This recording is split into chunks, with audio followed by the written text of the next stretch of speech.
জীবন সঙ্গীকে ছোট করে অন্যের কাছে ভালো সাজতেছেন। বিশ্বাস করেন, সবচেয়ে বেশি বোকার পরিচয়টা আপনি দিচ্ছেন। যারা বুদ্ধিমান তারা কখনোই নিজের পার্টনারের সাথে খারাপ আচরণ করে না অন্যের সামনে। সে সব সময় চেষ্টা করে তার জীবন সঙ্গীকে সবার কাছে ভালো রাখার জন্য।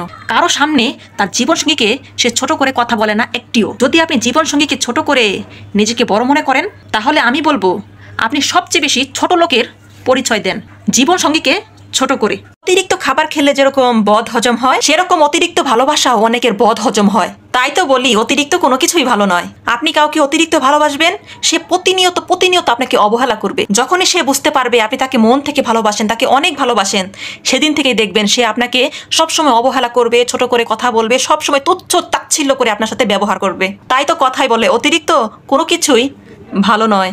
এইসব মেয়েরা স্বামীর চোখে পানি দেখে পরকিয়া করে, বিশ্বাস করেন ওইসব মেয়েদের কখনোই ভালো হবে না। স্বামীকে কাঁদিয়ে, সন্তানকে কাঁদিয়ে তুমি কি মনে করছো নারী তোমার ভালো হবে? কখনোই তোমার ভালো হবে না। স্বামীর যে দীর্ঘ নিঃশ্বাস, সন্তানের যে দীর্ঘ নিঃশ্বাস, সেই নিঃশ্বাসে তুমি ধ্বংস হয়ে যাবে। তাই স্বামী সন্তান রেখে কখনোই পরকিয়া করবে না। যদি করো তাহলে তুমি ভেবে নিও তোমার ধ্বংস খুবই নিকটে, 100%। কিছু নারী পুরুষের জন্য যতই চোখের পানি ফেলেন, যতই বোঝান, তাদেরকে আপনি বোঝাতে পারবেন না। তারা যদি পরকীয়া নামক জঘন্য একটি কাজের সাথে লিপ্ত হয়, তাদের জন্য যতই আপনি চোখের পানি ফেলেন, তাদেরকে কখনোই আপনার কাছে আপনি ফেরত আনতে পারবেন না। তাই যদি আপনার জীবনসঙ্গী পরকীয়া নামক জঘন্য কাজে লিপ্ত হয়, তার জীবন থেকে আপনি হারিয়ে যান, তাকে ছেড়ে দেন।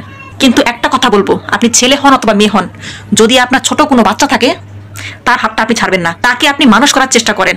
আপাতত 10টা বছর তাকে সময় দেন, যেন সে নিজেটা বুঝতে পারে। যদি তার সাথে খারাপ আচরণ করে, সে যেন প্রতিবাদটুকু করতে পারে। ছোট বাচ্চা রেখে কেউ কখনো বিয়ে করবেন না। এক গাছের ছাল আরেক গাছে কখনোই লাগে না, এতটুকু মাথায় রাখবেন। তারপরে অন্য কোনো জীবন সঙ্গী জীবনে আনবেন। নিজের সন্তানের কথা একবার হলেও ভাববেন।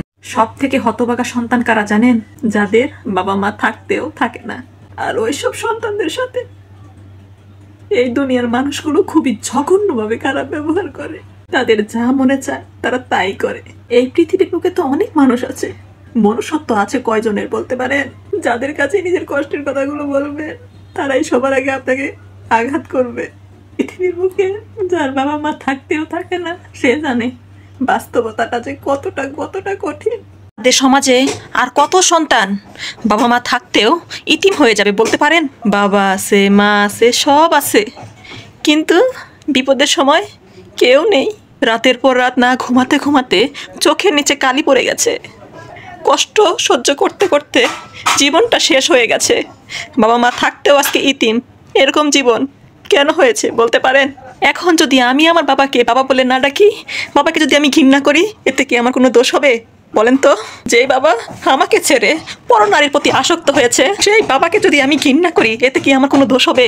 আমি যে পরকীয়া নিয়ে কথা বলি, এতে কি আমার কোনো দোষ হবে? এর জন্য সবাইকে বলি, পরকীয়া করেন, 100টা করেন।